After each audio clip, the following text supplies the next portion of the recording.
Stay hungry, stay foolish.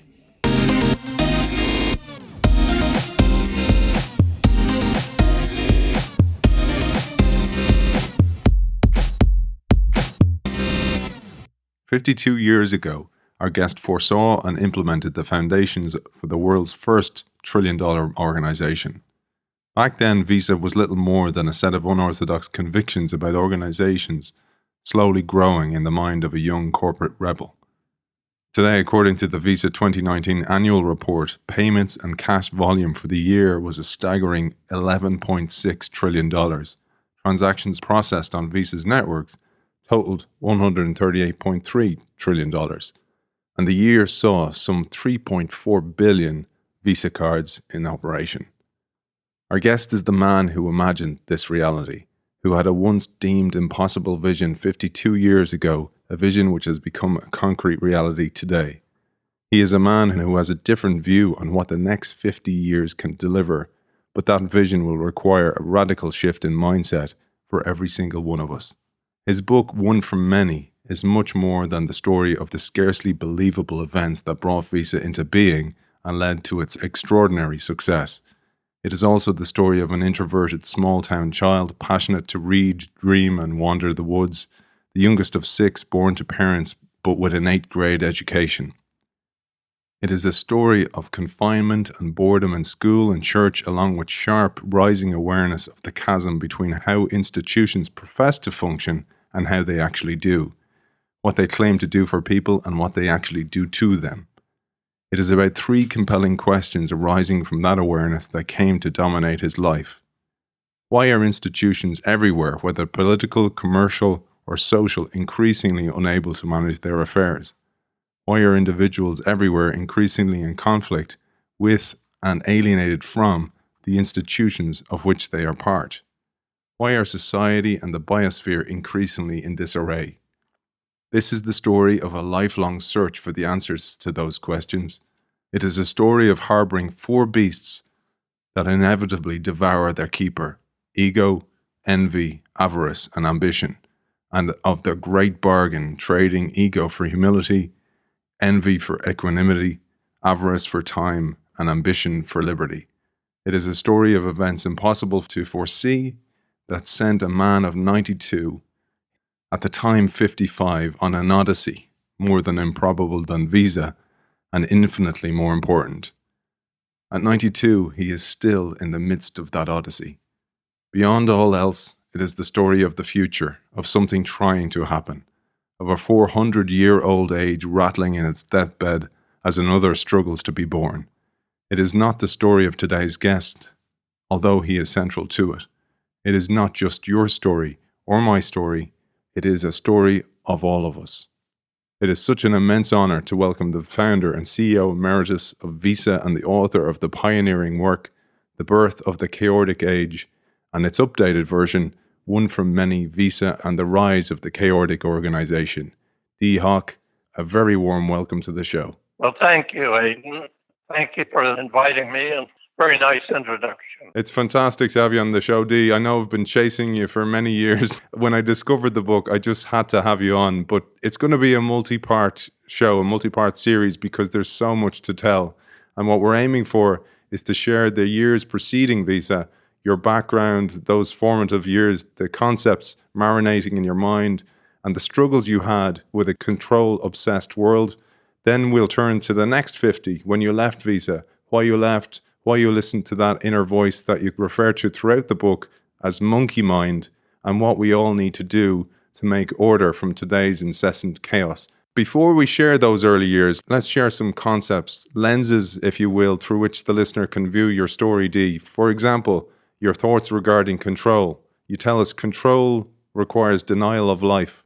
Life is uncertainty, surprise, hate, wonder, speculation, love, joy, pity, pain, mystery, beauty, and 1,000 other things we can't imagine. Life is not about control. It's not about getting. It's not about having. It's not about knowing. It's not even about being. Life is eternal, a perpetual becoming, or it is nothing. Becoming is not a thing to be known, commanded, or controlled. It is a magnificent, mysterious odyssey to be experienced. I thought this was a beautiful way to view your story, Dee, and I'd love if you'd give us a few words on your view of control in this world that's obsessed with control. The question of control is at least one of the things that's central to my way of thinking. We live in a world, and we'll probably get into this later in the series, that has been totally dominated for the last 3 centuries or 4 centuries by the mechanistic, hierarchical command and control organizations, which we experience everywhere in religion, in schools, in commercial organizations, in government. And these notions of command and control go clear back to Aristotle and Plato. But it was primarily Newtonian physics and Cartesian philosophy that made them the dominant way of thinking some 3 centuries ago. And that led us to create societal organizations, gave rise to what I would call the machine metaphor. And that is that we could, through science and modern thinking, create societal organizations in which we could push a lever, make a command at one place, and get a desired result at another. And for the last 3 or 4 centuries, we've been building these organizations and pulling the levers. And occasionally we get the desired result, but more often we get unintended consequences, which has led us into a world in which we're in thousands of disconnected command and control acts. We've savaged the environment. We've punched holes in the ozone layer of the atmosphere. We've created workplaces in which people are trained to be nothing more than cogs in wheels and to endlessly repeat some simple task. You can look around and you see this everywhere. And it's led me to believe through a sequence of things in my life that this a lust for control, this effort to control and make everything predictable, is diametrically opposed to life. And in its essence, is really a death wish, even though we don't really recognize it. That we have all individually developed an internal model of reality which is based on the machine and on mathematics, and it's simply antithetical to human life and destructive of the biosphere. That's beautifully put, Dee. And I love this concept of a constant evolution, constant becoming that I mentioned in that little quote that I had from the book, because this is absolute key to even the formation of Visa. And you coined this term, which I absolutely love, the term Chaordic, trying to merge lifelong love of nature, 16 extraordinary years creating Visa, thoughts from the book, and a conviction about nature of institutions into a single simple adjective. And I'd love if you'd share your definition of chaotic. Well, I coined in my later years after I had formed Visa and after I had left it, when I was on a crusade to discover the answer to some deeper questions about 3 questions that came to dominate my life and how they emerged my early years. That is, the 3 questions which still preoccupy my mind is, why are institutions, I'll use the word institutions for all kinds of organizations, why are institutions everywhere, whether commercial, social, political, or religious, increasingly unable to manage their affairs? The second question was, why are people everywhere increasingly alienated from and in conflict with the organizations of which they're part? And the third question is, why are society and the biosphere increasingly in disarray? And it seemed to me, as these questions emerged and I try to pursue the answers, that the questions themselves were obviously true and should be apparent to any thinking person. So those questions still bother me, and I'm still searching for the final answers. But they were fundamental to everything that happened in my life. I often feel as though I've lived 4 lives, or maybe more, because in my earliest years, I was living in a community and at a scale that is similar to what most people's great-grandparents lived. And then I moved into a sort of upwardly mobile young person's life as my children were born, and I fell into my first management job at 20 and lived through that period of time. And then by serendipitous circumstances I could have never imagined led to the creation of an obsession with creating the world's premier system for the exchange of value, which eventually became Visa. And you've kindly, in your introduction, told your audience about its dimensions today. Then I quit at the height of success with Visa to return to the land and to nature, and lived a period of 15 years, like most people lived their retirement. And then another set of serendipitous circumstances sent me off on an odyssey far greater than Visa, and I think much more important, which has occupied the last 36 years of my life, and the authoring of the books, and I'm still at it. I'm still working actively on that odyssey. So it's been an extraordinary life, and one that I never could have imagined. An absolutely extraordinary story, and I'd love to delve deep into that story, because one of the things that really dawned on me through reading your book is that some of these ideas were formulated at a young age. And to start with, your birth was within a month of the economic crash and the Great Depression, which lasted through the 30s, ending with the Second World War and its aftermath lasting through the 40s. So your first 22 years were largely during a very abnormal, chaotic time in a small, uniquely Mormon community.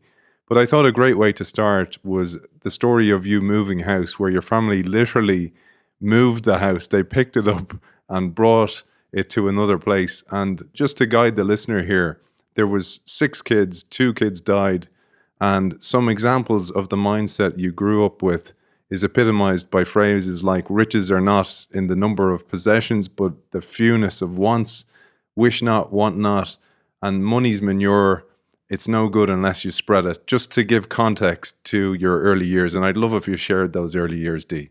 Yes, well, I was born in a tiny little village in Utah at the foot of the Rocky Mountains, between the Wasatch Range of the Rocky Mountains and the Great Salt Lake. A community that was completely dominated socially, politically, in every way by the Mormon Church. And my mother and father were born and raised in Michigan, where they had 2 children, and my father had a tubercular sister. And at that time, tuberculosis could only be treated by moving to a high, dry mountain climate. And because he had a few shirt-tail relatives in Utah, my mother and father picked up and came across the country to Utah with nothing but a few suitcases, and landed in North Ogden with only $5 in their pocket. And relatives had found them lodging in an old falling down brick house where I was born. And after they moved to Utah, they had 4 more children. One died at birth, and another daughter died at 13 of scarlet fever. My father took any kind of laboring jobs he could find, and my birth was almost to the month the beginning of the Great Depression. That depression hit Utah worst of all the states. And a farmer living, this little brick house was out in a very rural, almost primitive formative community. And a neighboring farmer had hit some financial difficulties and offered to sell my father an acre of land for monthly installments. So my first memories were of him also acquiring a small frame house about a mile down the highway.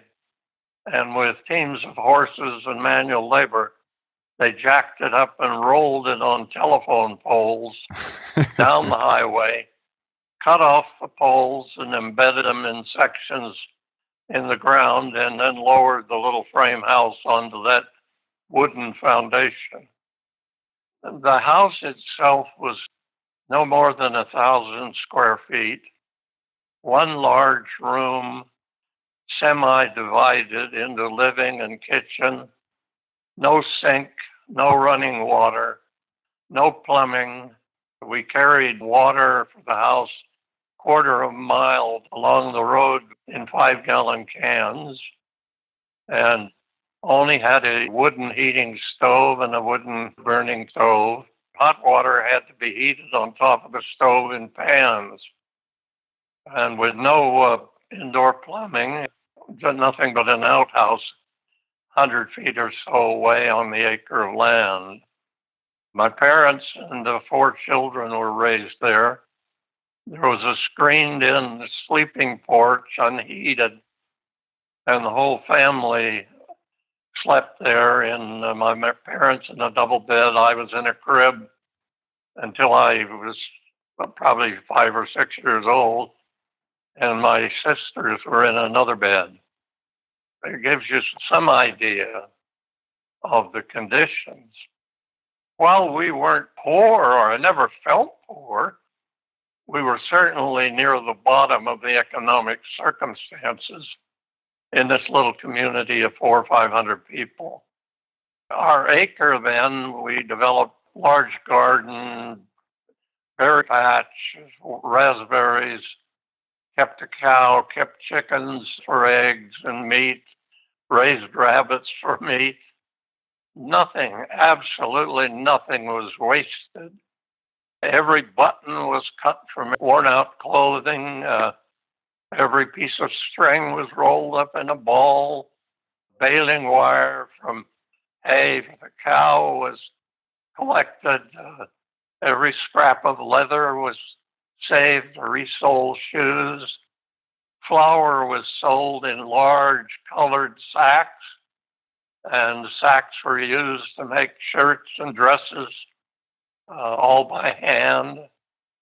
And every bit of worn out clothing was put in a rag bag to be cut up to make quilts, and things that were too shabby for that were just used as rags and washed and laundered and reused till they literally fell apart. So that was kind of the world I was born into. It's a fascinating view of the world as it was, and those childhood experiences can very much form all of our worldviews and our mental models. But one line especially stands out for me, and I quote you here. You said, "What is this chasm between how most institutions profess to function and how they actually do, between what they claim to do for people and what they actually do to them? What makes people behave in the name of institutions in ways they would never behave in their own name? Church, school, government, all the same." And these initial instances had a remarkable impact on you, and your thinking started here where you became a rebel against the way things were and orthodox systems, etc. But I'd love if you shared how this started the ball rolling of your thinking about how you could change organizations or institutions. Our house was in the middle of farmland and not too far from where the farmland turned into marshes that led to the Great Salt Lake. And the mountains were there. And of course, it was a totally safe community. children were free to wander almost anywhere they wanted.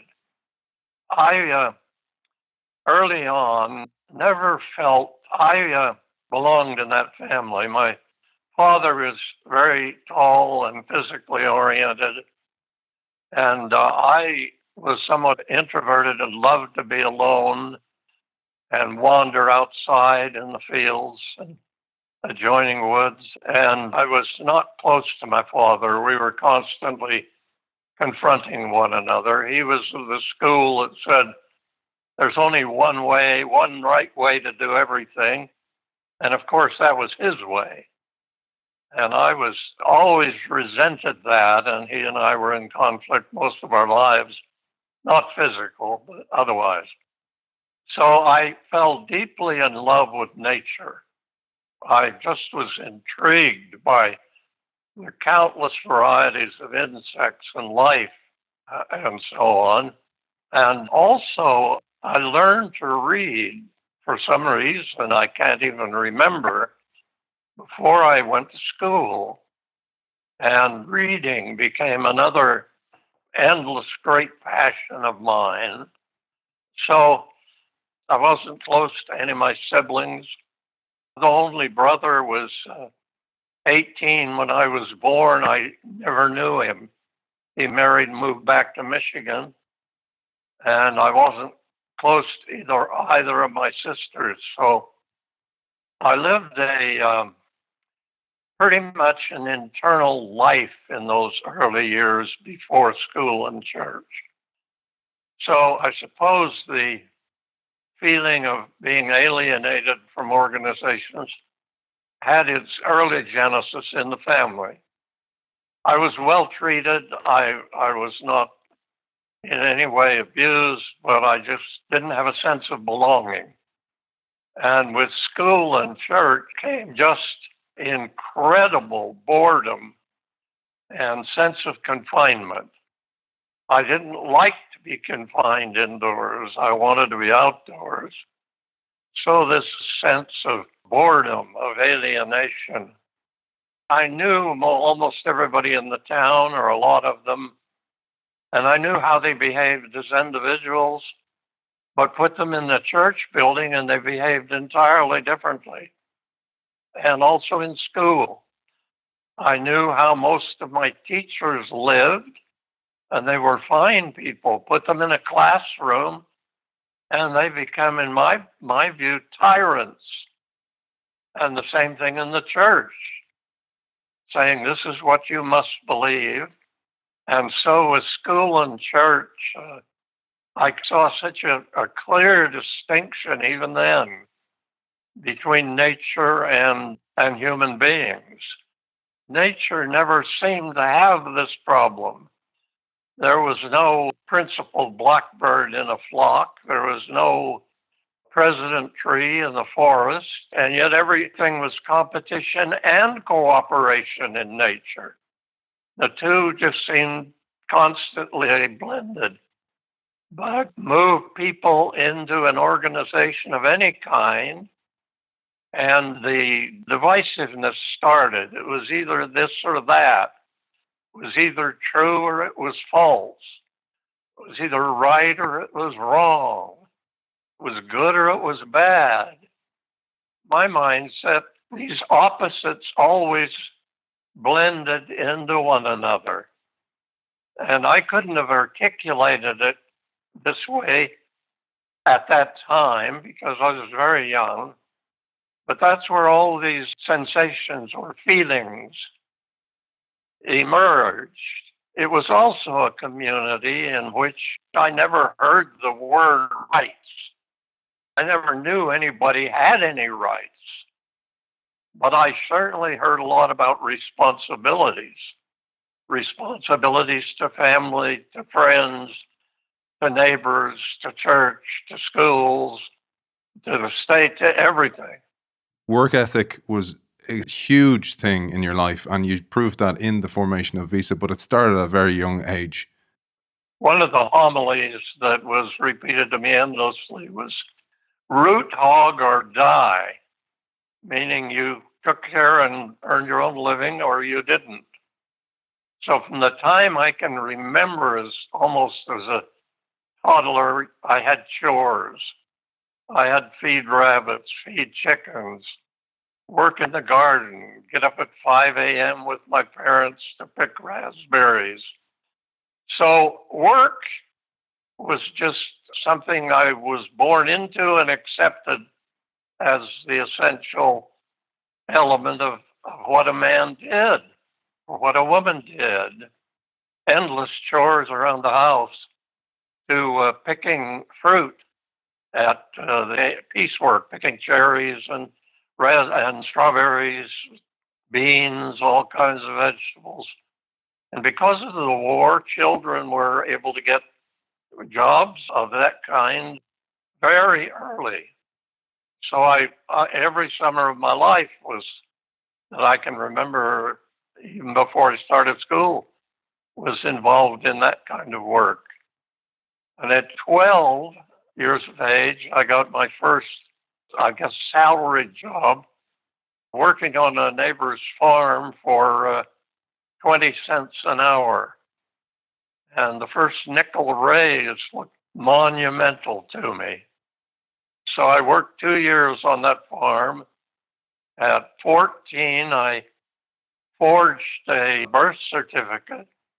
You had to be 16 to work around heavy machinery. Well, I changed a 9 to a 7, so it appeared I was born in 1927, got a work permit and a Social Security number, and a job dumping slop in a canning factory.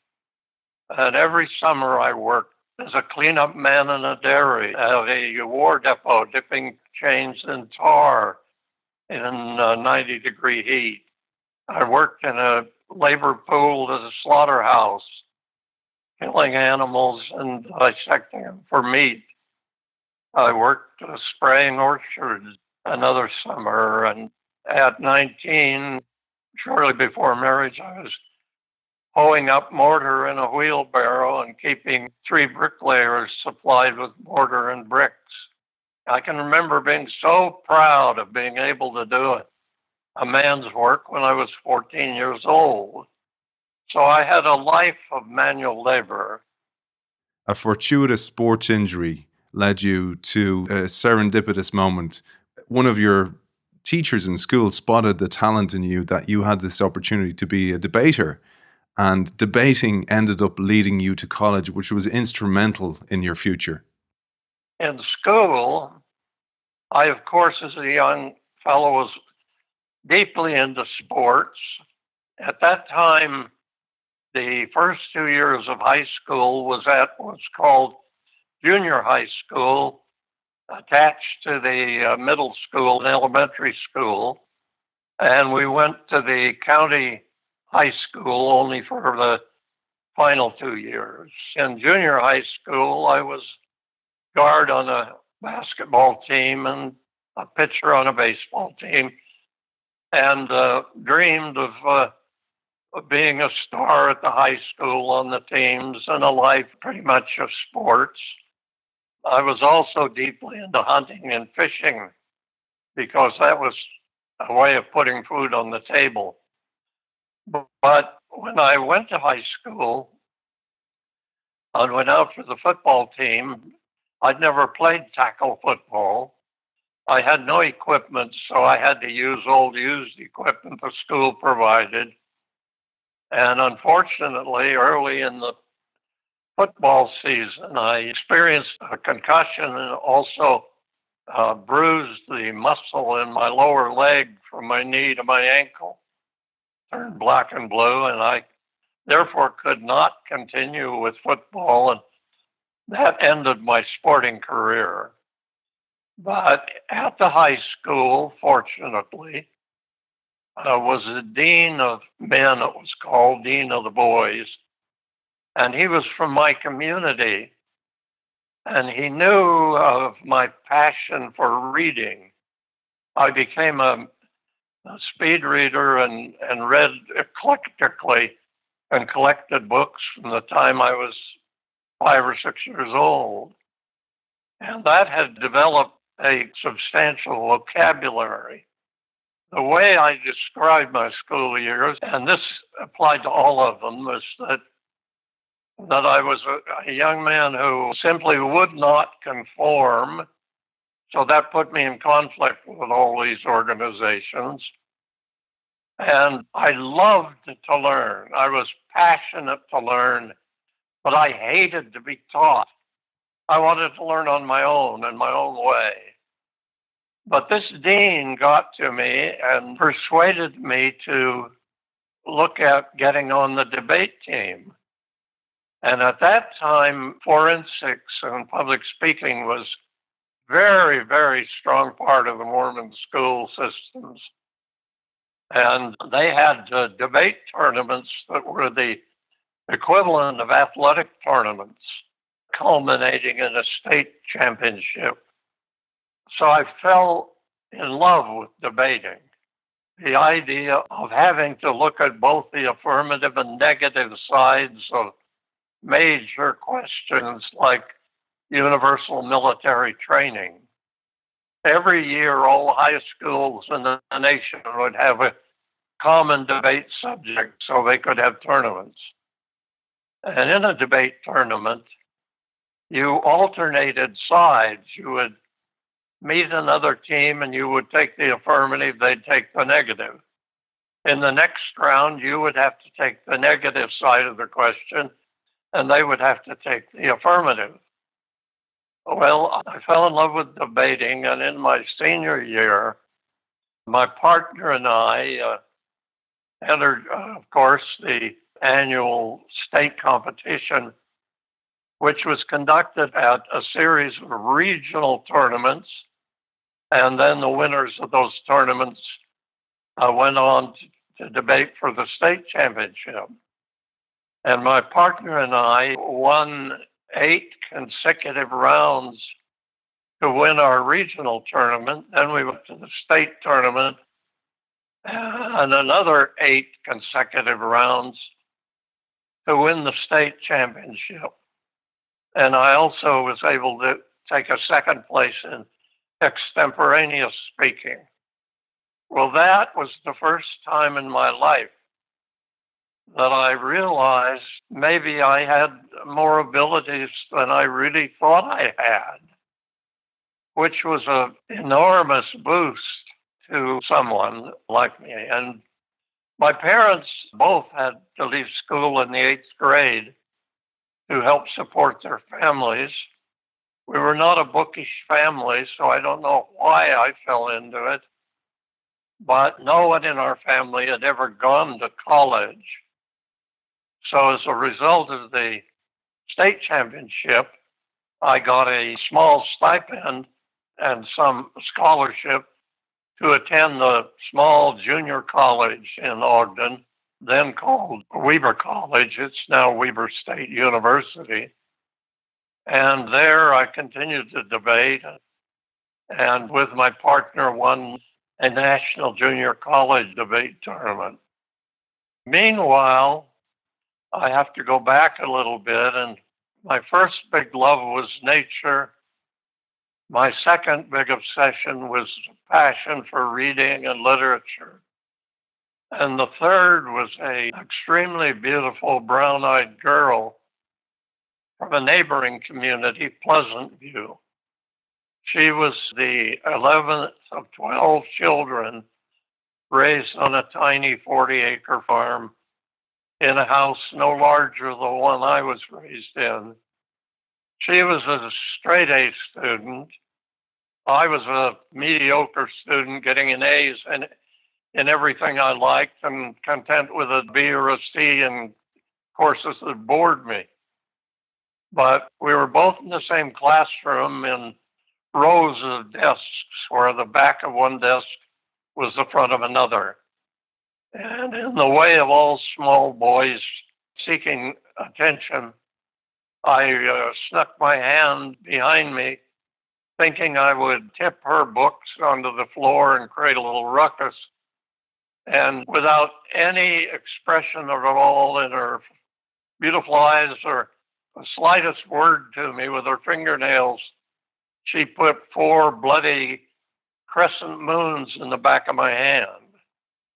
And we fell in love after a couple of dates together, and we're constantly with each other for the next 6 years until I had finished college, and then we married at 20.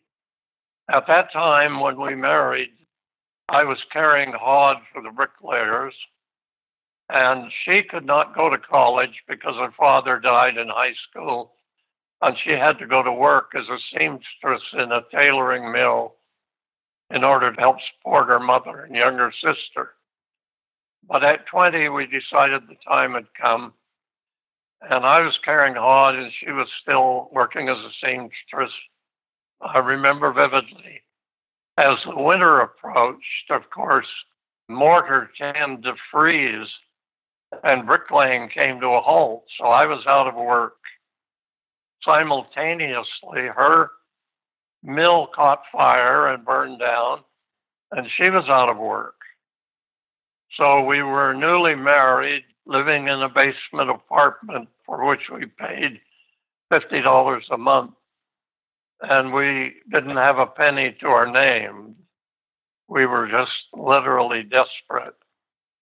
A brother-in-law who was working for a finance company in Ogden called me one day when we were very, very depressed and worried about how we'd make our living, and told me that another small finance office had need of a trainee to do collections and some work. And I had never worked indoors in my life, but he got me an appointment with the manager of the office.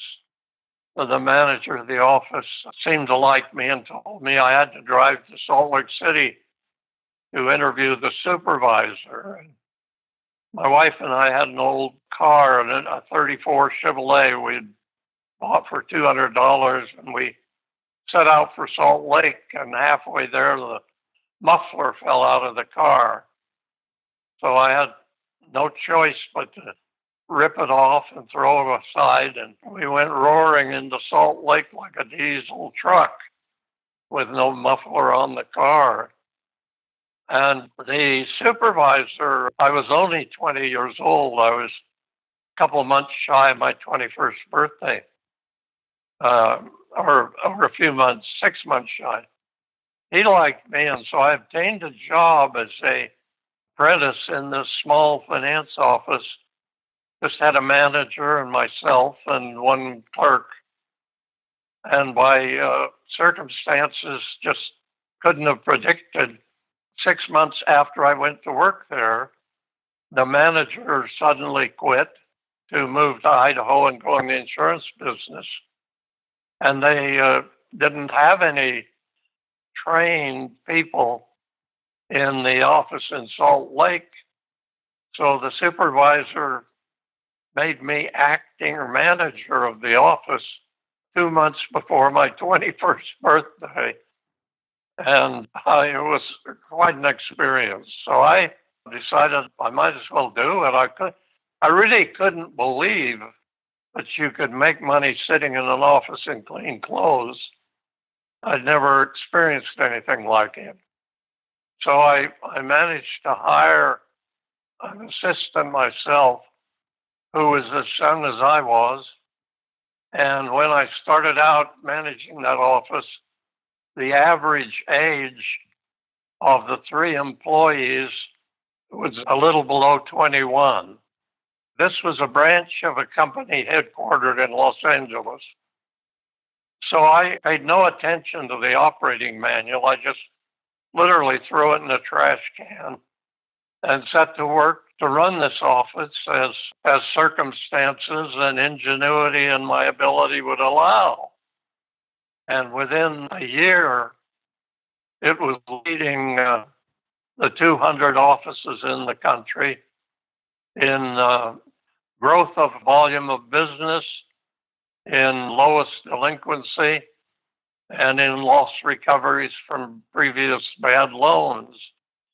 And that brought the office to the attention of the leaders of the company and the more senior people. And all of a sudden, this crushing fist of hierarchical management started to descend.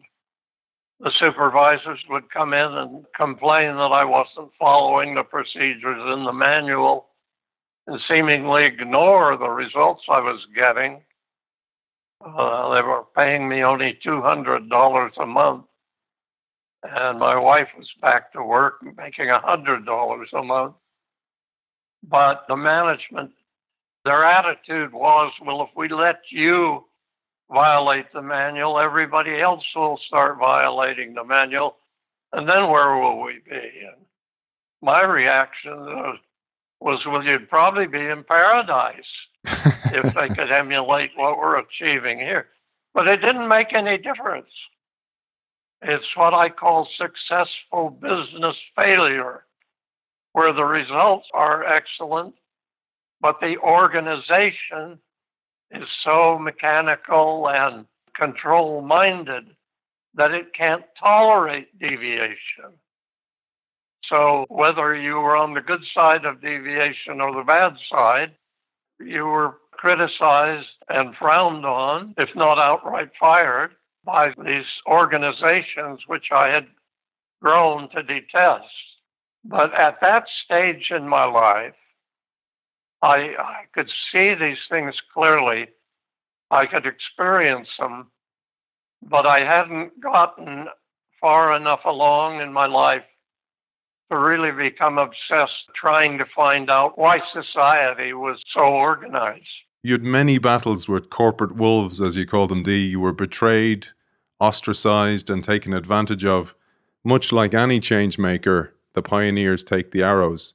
And you opened an office in Oregon, transferred to Los Angeles, and had the same experience and found yourself in Seattle.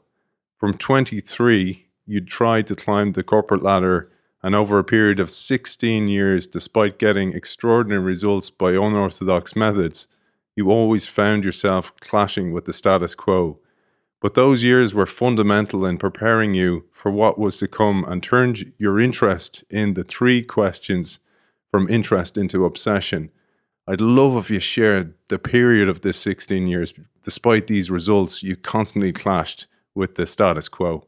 Yes, I had in my early years rebelled against school and church and work, but it wasn't a rebellion like you would consider at the present time, in your face and boycotting things, but it was simply a quiet rebellion. I just refused to accept orthodox ideas or be taught by authoritarian means or seek acceptance by conformity. So I wanted to do things and use my own creativity and intelligence. But I had immense success in my first management job at 21. But after a couple of years, the central or core of the company, the senior people, found out I wasn't paying attention to the manual. I was doing things in unorthodox ways. And they started criticizing and pounding me to conform. And I just resisted that. We were married, of course. We had 1 child, and my wife was pregnant with the second. And we had taken a vacation and driven through Idaho and gone down the Columbia River Gorge through Oregon. And I was just astounded by the beauty in forests, little farms. And we wanted to get away from Utah. I had told the company if we ever open any offices in Oregon, I'd like to consider being transferred. So they came back to me when my wife was only a couple months away from the birth of our second child and told me they were opening 3 offices in Oregon and would I like to manage one. And it was a town named Klamath Falls. And I said, yes, I would.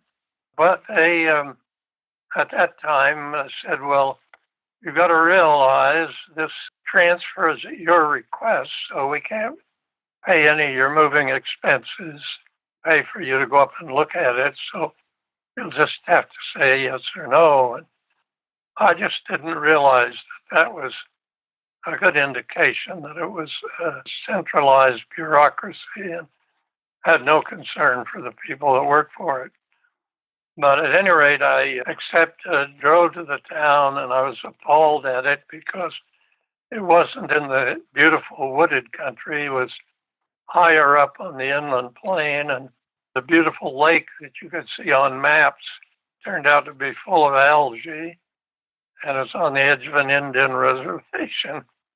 I called my wife. I was ready to go home, but she persuaded me to stick with it and see what we could do. So I was to open a new office.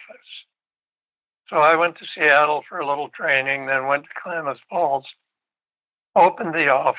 My wife brought my son less than a year old, in Klamath Falls, and shortly thereafter we had our second child, another son. But to the work aspect of it, I opened the office and again used unorthodox ideas and again had tremendous success. It was profitable the fourth month it was open and was building, and profits were increasing every month. But the same thing happened again.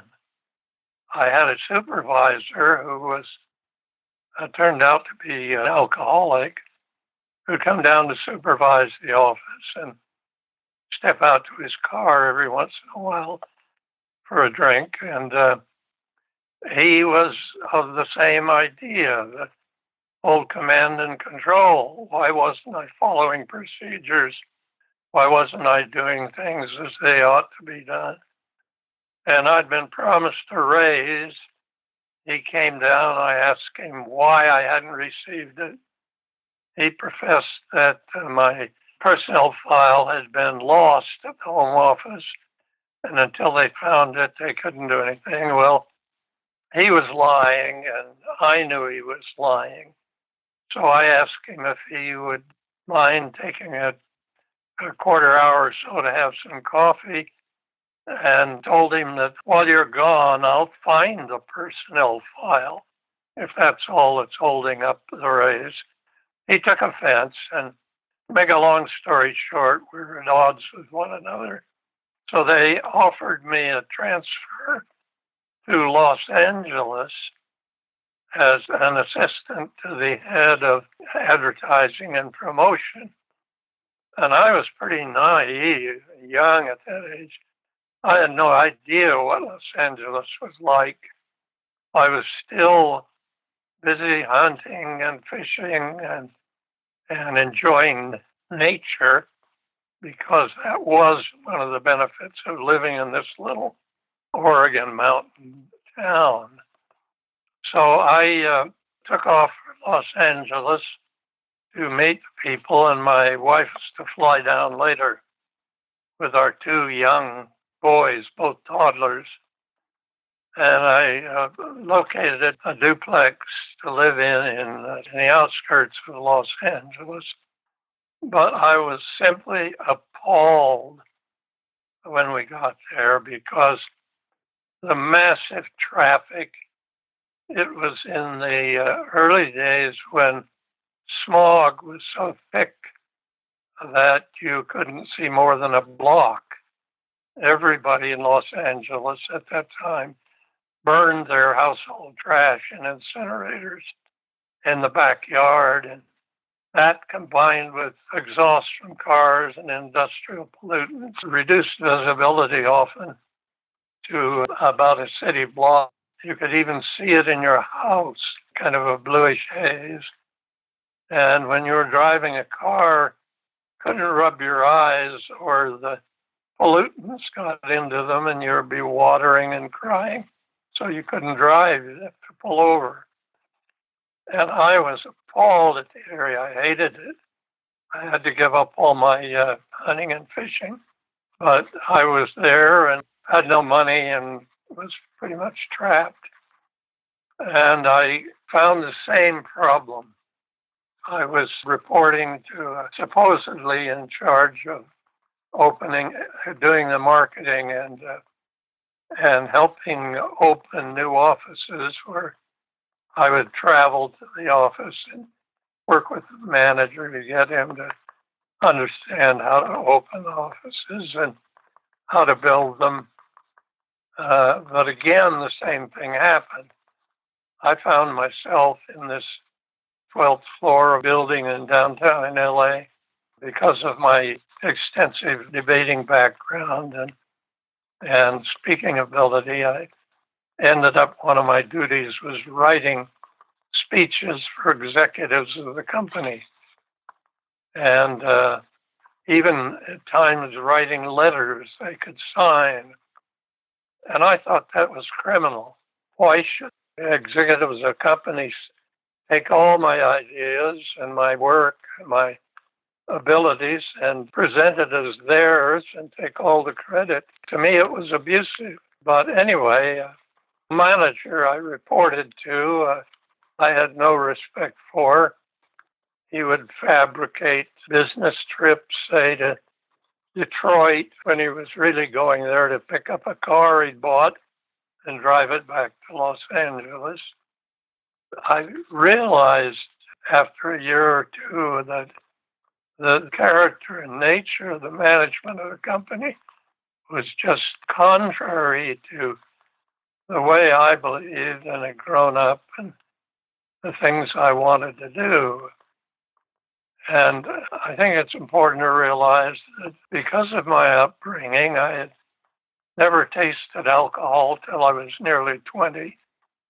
I was not addicted to smoking, partially because of the old Mormon training, and had a firm conviction that there was more equity and justice in the world than I come to experience. So these things affected me, and in no time, I was again crosswise with the company, and I was trying as hard as I could to change the company, and they were trying as hard as they could to make a conformist and a cog and a wheel out of me, and neither one of us won that battle. But in Los Angeles, my wife was pregnant with our third child. I was still in my 20s. We got to a point, there was no alternative but to leave the company. And so I found myself in this horrible city that I disliked intensely, with a few debts on furniture we had bought, no money in the bank, no friends, no family, just my wife, Pearl, and I and our 2 children with the other one on the way. I was out of work and had no idea what to do. What I later came to recognize as a bout of depression. The first thing that occurred to us, we were without income, and I had these 3 people to support, that I should go and apply for unemployment. So I drove to the unemployment office, parked across the street from it. There was a line of people waiting to get in because it was a time of mild recession. And I simply could not get out of the car. I sat there for well over an hour and a half, trying to persuade myself that I was entitled to unemployment compensation. But I just couldn't do it. I felt that it was contrary to everything I believed in and the work ethic I had acquired. And I had a feeling that if I ever got out of the car and got in that line, something inside me would simply die. After an hour and a half of torment, I had to drive home and explain to a 7-month pregnant wife that I simply couldn't do it. You didn't have it easy. This is very, very clear. And when people look at what you achieved, when you look back on successful people like yourself, oftentimes we know they have challenges, but you had extreme challenges. Here, you're in the depth of depression in a town where you knew no one, where the corporate dragons kept coming out for you despite your success. Where did you pick up from here? Sitting there an hour and a half in front of the unemployment queue, where do you go from there? When I got home from the unemployment office, I just swore that I was never going to be in this position again. That one way or another, I was going to get out of debt, and I would never again have more debt than I had money in the bank. I simply went out and scrambled and wrote a resume, looked in the paper, and in every conceivable way started to find employment. And I found a job with a tiny finance company that was owned by a wealthy man, a multimillionaire. He had obtained a small loan license and tried to develop a small loan business. And the first manager had made some very bad loans and left, and he needed to get it cleaned up and see if I could do something with it. At the same time, I managed to find a second job with a plumbing association whose headquarters were in San Francisco, and they needed someone to canvass the Los Angeles area to try to get plumbers and plumbing contractors to join the association. So I took that job also, and neither one knew that I was working for them. And I found a third odd job trying to help someone who was thinking of trying to get a loan license.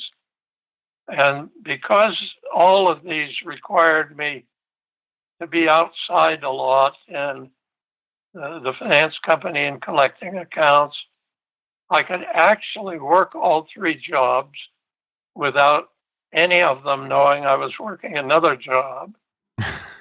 And so I worked night and day for a year, and a year and a half later, I had paid all of our debts, and we had saved $1,000 or so, and we had a good enough income that I could leave the plumbing and the man who was trying to get a loan license and concentrate on the small office owned by the millionaire.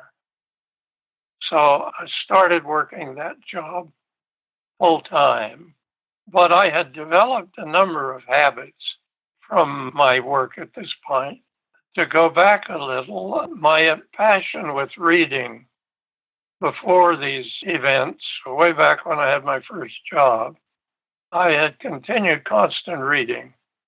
I had a library card at one time, and I hated it because whenever I read a good book, I wanted to keep it. And I couldn't mark up the library books, and I like to talk back to them, writing notes in the margin. So I started accumulating a library through all these difficult years. And by the time they were over, I had a library of probably in the area of 1,000 books. So my reading and studying had continued all these years. And debating had given me a lot of persuasive ability. I lost my fear of public speaking, became quite good at it. But debate had taught me that you had to master 4 ways of looking at everything if you were to deal with change and understand anything. You had to master how things had been, which is history. How did they get to be what they are? So how they were, had been. You had to master how they were. That is, be very realistic about the present circumstances and what you had to deal with. The third way is to master how they might become, and that's to use all your other knowledge and look into the future and see how many alternatives there were.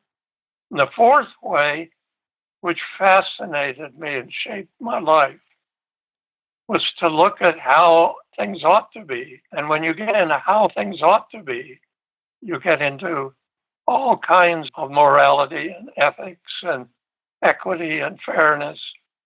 And you had to try to project and predict the future. My schoolwork in college had exposed me to a whole range of things: anatomy, biology, archaeology, history, philosophy. And from that, I developed a dislike of detail, but a love of understanding and concepts and ideas. I was less interested in what and when and how, but tremendously interested in why.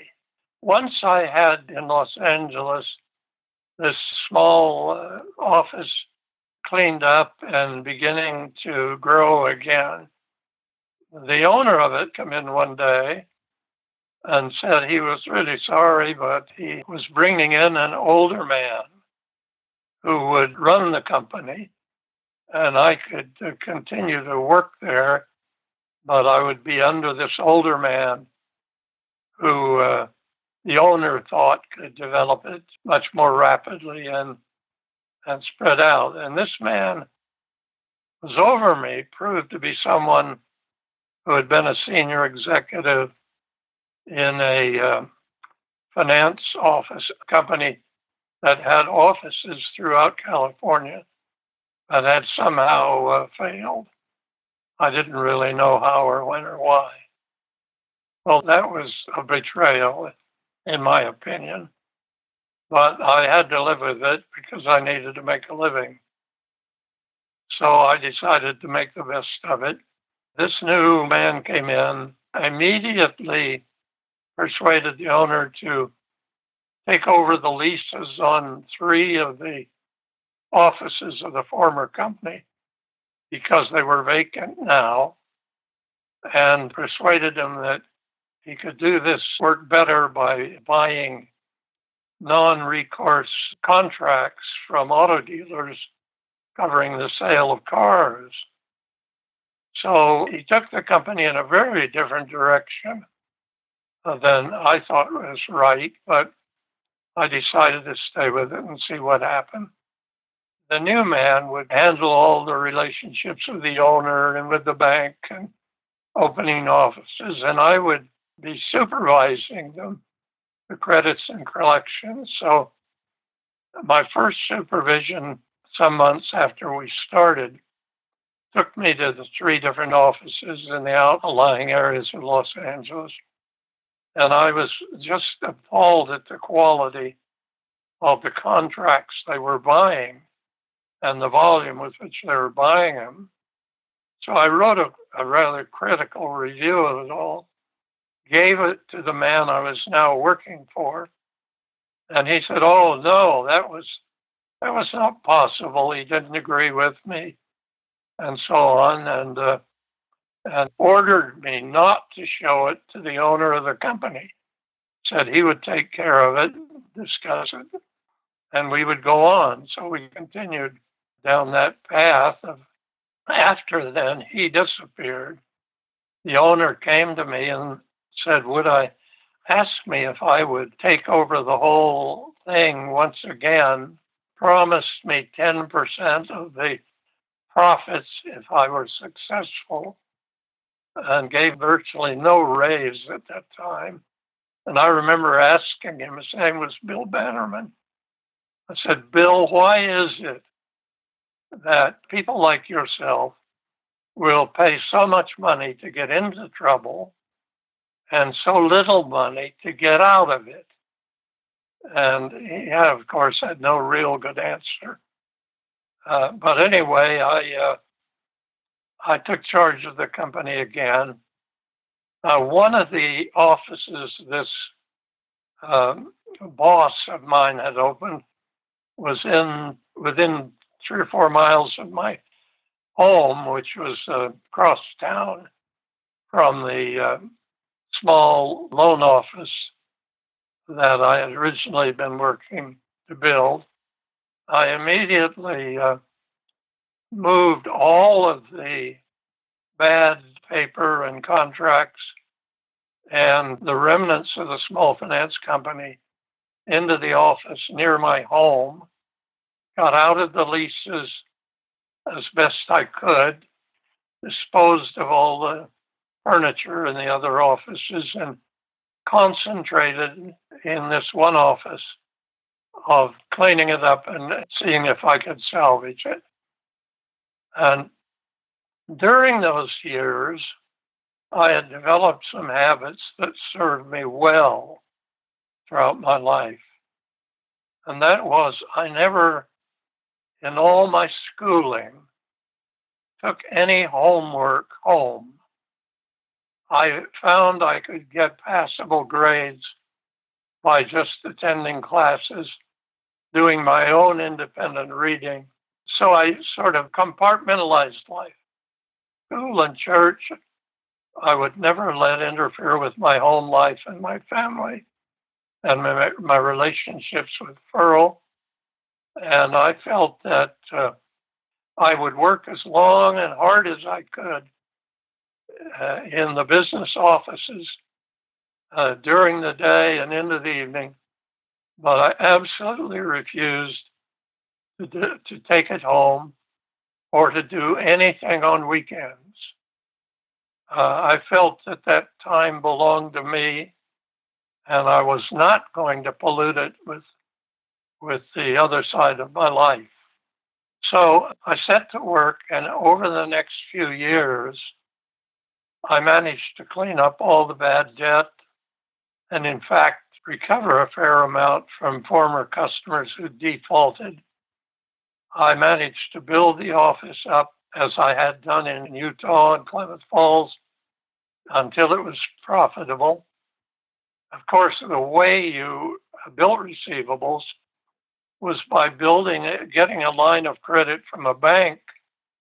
You'd make a loan and then you'd pledge that as collateral on your loan from the bank. And you could borrow up to 80 or 90% of what you had loaned out at lower rates than you were charging. And therefore, you could leverage your limited capital to probably 10 to 1 or 12 to 1. It's typical of the way banking and finance functions. So I built this office, and then I carefully trained 2 more young people and opened small loan offices in 2 other adjacent suburbs of Los Angeles that were pretty stable areas. And over the 4 or 5 or 6 years, I built this little company until there were 3 very successful offices. And it was profitable, and it had solid accounting and so on. Well, but of course we were dependent, as was the owner, on our bank lines for a good deal of what we loaned. Well, at some point in time, for reasons I don't really know, there was a bit of a recession, and the bank felt that they could invest their money in other ways rather than loaning us 80% of the value of our receivables. So they announced that they were withdrawing our line of credit. And the owner and I were not able, because of the economic conditions, to get a line with another bank. And so it was necessary to sell the company. And that was what we had intended to do anyway in time. And at that time, if you had small loans and a good, clean portfolio, you could sell it to any one of the major companies for a 25% premium so that they could have a larger operation without the expense and difficulty of building it up. So I contacted 4 major companies, finance companies, one headquartered in Canada and the others in the United States, and told them that we were selling the company. And all 4 of them were anxious to come in, spread the paper, make their own analysis of the quality, and then offer to buy out all our offices, furniture, take over our employees, pay us a 25% premium above the total accounts receivable. One of the companies I didn't care for at all because some of the officers of the finance company I had worked for all my early years had gone to work for it, and I had no respect for them, but they turned out to be the high bidder. We accepted their bid and sold the company, and the profits to the owner were in the range of $500,000. To my mind, he owed me 10%. But after everything had been concluded and the company sold, the papers signed, I sat down with him, and he took the position, and it was absolutely a lie and incorrect, that what he had promised me was 10% of the profits of the company from its inception, which included all of the losses before I joined the company and all of the losses while I was under this man he had brought in who proved to be absolutely incompetent. And his argument was that therefore the bonus was just about enough to cover the prior losses. So the company had net zero, and I was entitled to nothing. I was just shocked that someone would resort to those tactics. But there I was. I had never sued anybody in my life. I didn't believe in lawsuits. And my alternative was to sue him or to simply swallow my disappointment and get on with my life. So I remember vividly saying, Bill, it's apparent to me that you need and want this money much worse than I do. And I got up and walked out of the office, never saw him or spoke to him again.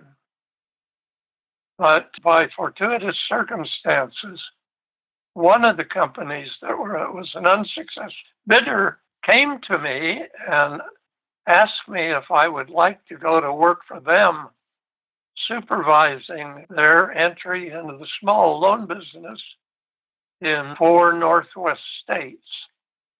When I moved to Seattle to do this. And I was just delighted to put LA behind me. I flew to Seattle, met the regional manager who I would be working for, liked him a great deal. While we were working with Bannerman in Los Angeles, we had managed to save enough to buy an old brown shingle house built at the turn of the century that had a large lot, some 200 feet deep. It was zoned for apartments, but had a beautiful old home. And so that was where I could raise organic vegetables and have a few fruit trees and maintain my connection to nature and the world I loved. I managed to sell that without a realtor. We'd paid, I think, something like $15,000 for it. And I sold it for $29,000. And for the first time in our life, we could go to Seattle, back to the area I wanted to live in, with enough money to buy another house and have $8,000 or $10,000 left over. So we moved to Seattle with reasonable financial conditions. And I took the job with this giant national company. A year and a half after I took that job, the regional manager over me decided to go into the mobile home business and left the company, and they brought in a manager from some other area who turned out to be exactly like the people I had worked for many times before and disliked intensely. I was then supervising the entry of this company into the small loan business primarily been involved in financing automobile dealers. We managed to get loan licenses in Washington, Oregon, Montana, and Utah. And I was traveling, supervising all those. And I did not like and was soon at cross purposes with the new regional manager. And at one point, I was supervised one of the offices and discovered the manager had been making loans to himself under other names, simply creating fraud, and found out about it after he'd only made 2 or 3 what we called fence post loans, where he'd fake applications and contracts, sign them himself, and then cash the checks under another name. So I wrote this up, fired the manager, wrote up my report, and each time I wrote a report on an office, it went to the regional manager and theoretically to the head offices in New York. I wrote this report, fired the man, returned to the regional office, only to be told by the regional manager that I was not to send my report to New York, that problems of this kind were handled privately and we didn't reveal them to superior officers. And this I refused to do. I just told him absolutely I would not be a party to it. And the net result is I had to leave the company. He simply would not tolerate me, considered it insubordinate. So I found myself in Seattle, once again out of work, but not quite so desperate. Now, I have to go back a little, because when we were in Los Angeles with 3 small children, my wife decided that she wanted to go back to university.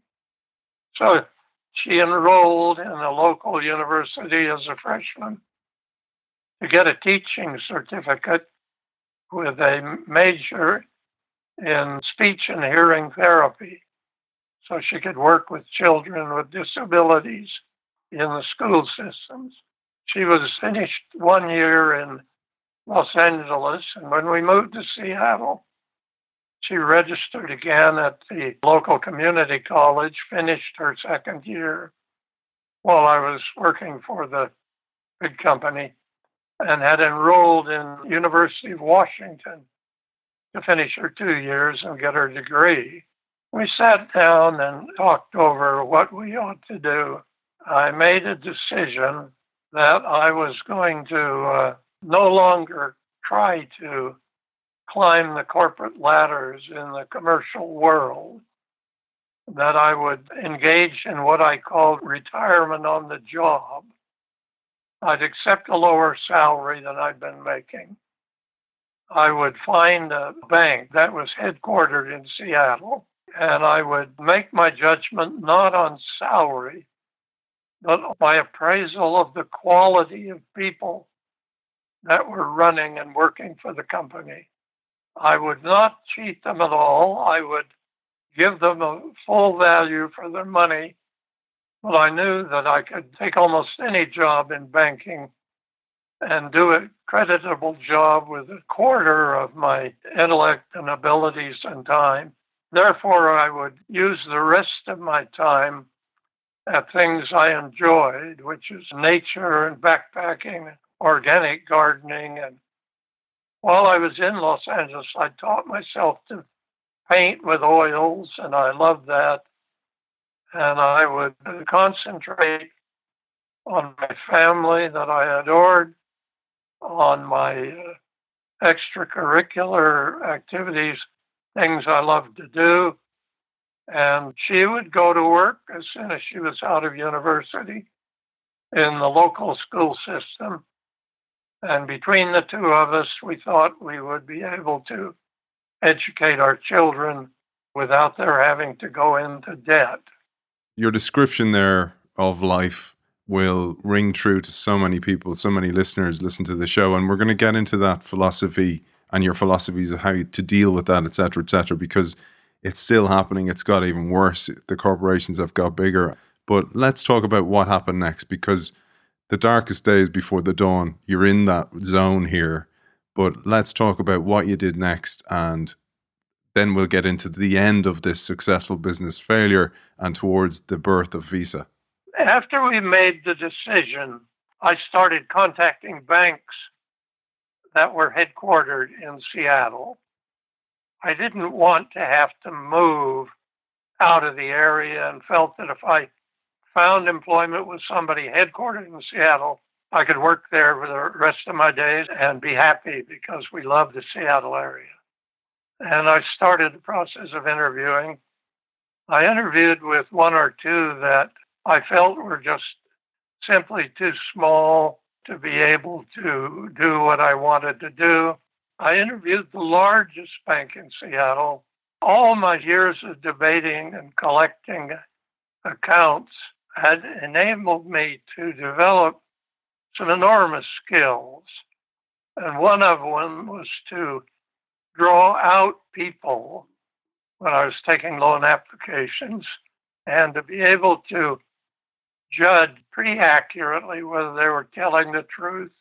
So at the Seattle First National large bank, I interviewed a number of officers in their financial areas that I was interested in and found that almost with no exception, I could draw them out and they would start criticizing their own organization, that none of them felt 100% happy. And I could sense that this was not an environment I wanted. The second largest bank, the National Bank of Commerce, was amazingly different. When I walked in, it had branches all through northern Washington. It was a sizable bank, had been in business for a great many years. But when I went into their headquarters to be interviewed, all of their officers, from the chairman of the board on down through all their senior vice presidents, sat in one big open floor of a modest 5 or 6 story building, and there were no private offices. There was a nice receptionist. Around the perimeter of the office were private, almost sitting rooms, where any one of the officers could take people if privacy was necessary. But they just sat at very nice, widely spaced desks. So when you walked into this office, you could see whether the person you wanted to talk to was there or was busy or was not busy. My first interview was the personnel manager who had a seat in this big open air office, took me into one of the sitting rooms. It wasn't really an interview. They didn't ask me to fill out any forms, but it was just a very pleasant, very intense conversation for a couple of hours while he asked me about myself and what I'd done and what I was interested in. And I could ask him about his view of the bank and their policies. And when I was through talking to him, he walked me over to the president of the bank and introduced me very nicely and said he'd enjoyed our interview and thought it would be prudent to have me talk to the president of the bank. President of the bank was named Maxwell Carlson, played a big part in my subsequent life. Took me into a room, and he was a very kind gentleman, well-dressed in a 3-piece suit, and a nice watch chain. He was a little old-fashioned. We had another equally fascinating conversation. And he introduced me to 2 or 3 of the other senior officers. So these people spent the better part of half a day in interviewing, and there were no tests, there were no forms to fill out. I just felt instinctively comfortable. I didn't really know why, but I liked the people. Well, the net result of all these interviews was the largest bank made me an offer to come with them as a vice president at a salary maybe three-quarters of what I was accustomed to making. I put off the largest bank till I heard from the National Bank of Commerce. And in a few days, they called, and I was astonished at what it was said. The senior vice president, head of personnel, called me and said, well, we don't really have a job for you, but we think we would like to have you join the bank. So if you would like to come, we'll give you a series of temporary assignments in various areas of the bank. Or I'm reasonably confident that within a year or so, we'll have something that's suitable for you at a somewhat higher salary. And he offered me a salary about, a little over half of what I was accustomed to making. I asked him if he could excuse me for just a moment or two and hold the line, turned to my wife and explained the circumstances, and said, for the first time in my life, sweetheart, I think I should make the decision based on the quality of people and my sense of how they behave, rather than on salaries and titles. She was agreeable, and so I went back, told the man I would be very happy to accept his offer. I was assigned first to one of their major branches to go in and to report directly to the branch manager, who would introduce me to all aspects of the branch, not by just talking to me, but by letting me do the work. Therefore, I would go into a teller cage and become a teller. And then I would go into the commercial loan branch area with the other officers and learn that perspective. I would go into the accounting part of it and work there. So for the first time in my life, I found myself with no authority, no title, a mediocre salary, and an exposure, not a training in the bank, but an exposure to all aspects of that bank's operation, which intrigued me no end, because I wanted to learn how the whole bank functioned and its people functioned. I started that, and one of my jobs at the branch when I was in the teller cage was, if the teller couldn't balance the cage at the end of the day, one of my assignments is to go to the basement and search through all the garbage cans to see if I could find any lost deposits or any documents that might have been inadvertently discarded. I remember vividly being in the basement of the branch, wading through chewing gum and discarded lunches and all kinds of garbage, looking for lost deposits. At first, I was extremely angry, and then I relied on some philosophy, and I had developed a little mantra that I used before I got to the bank, and which has served me well through my whole life. And that is, whenever I was approaching someone, senior positions of responsibility, even the president of a bank or any executive that I might be intimidated by, I would silently say to myself, I am as big to me and as great to me as you are to you, therefore we're equal. And if anybody under me approached me, over anyone over whom I had some authority, who might be intimidated, I would reverse it and whisper or think silently in my mind, you are as big to you as I am to me, therefore we're equal. And when I was in the basement of the bank sorting garbage, that little mantra came back to me. And I reminded myself that people who sort garbage or collect it are equals to the greatest person in the land. Therefore, I would simply dig into that garbage and I'd find what needed to be found. And I wouldn't whine about it. I'd realize that I was a country kid from Utah, and sorting garbage was no more demeaning than working in a slaughterhouse.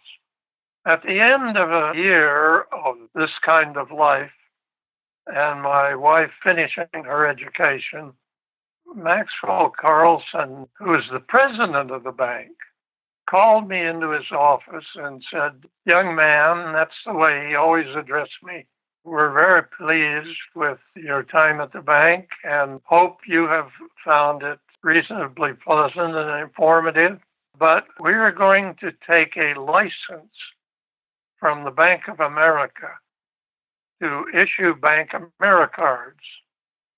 And as you know, Seattle First National Bank has already entered the credit card business with a proprietary card of their own, which is only good in Seattle." And he went on to explain that he had elected to take a license from Bank of America offered by the Bank of America because they had developed a successful program in California with which I was probably familiar. He said, "Yes, sir, I realized all that." He said, "So we would like to be in business within 90 days, which is an extremely short period of time, and we'd like to borrow you to help us with this operation. And we've selected one of our experienced branch managers who's not far from your age to be the vice president in charge of it. You would have the title of an assistant vice president.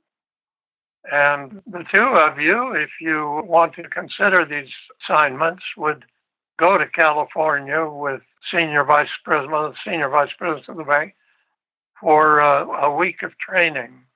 I was a little nonplussed because I had torn up all my credit cards when I was working 3 jobs and never wanted another one.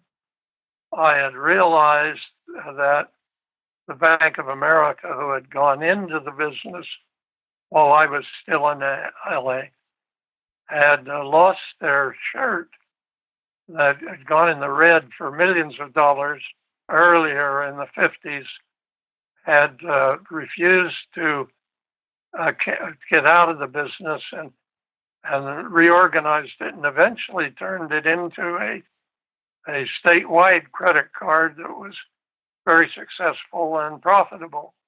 So I knew all this. I remember saying, "Well, Mr. Carlson, you should know that I have no use for credit cards. I don't like them. I torn all mine up and not had one for 10 years.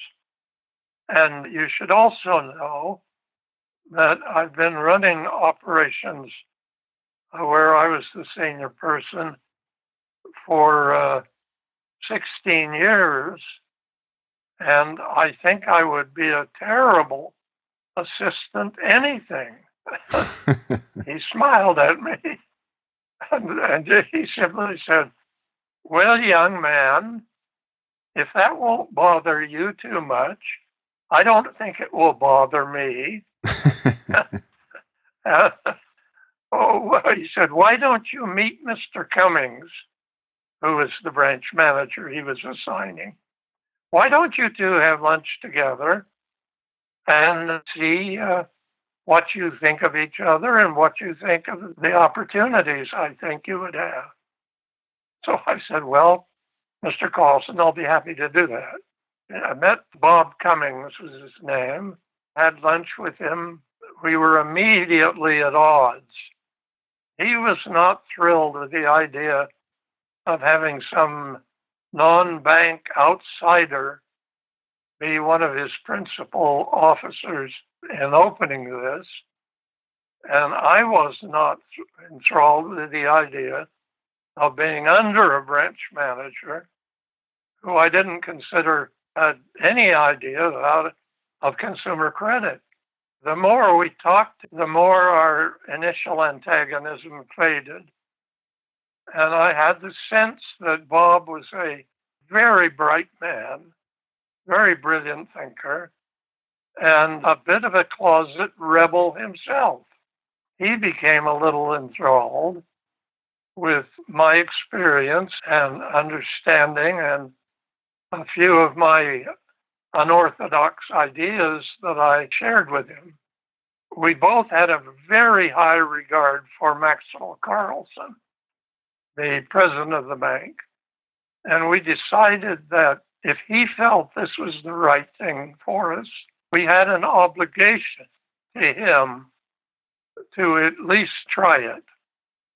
So we both accepted the appointments, and thus, for the first time, I was in the credit card business.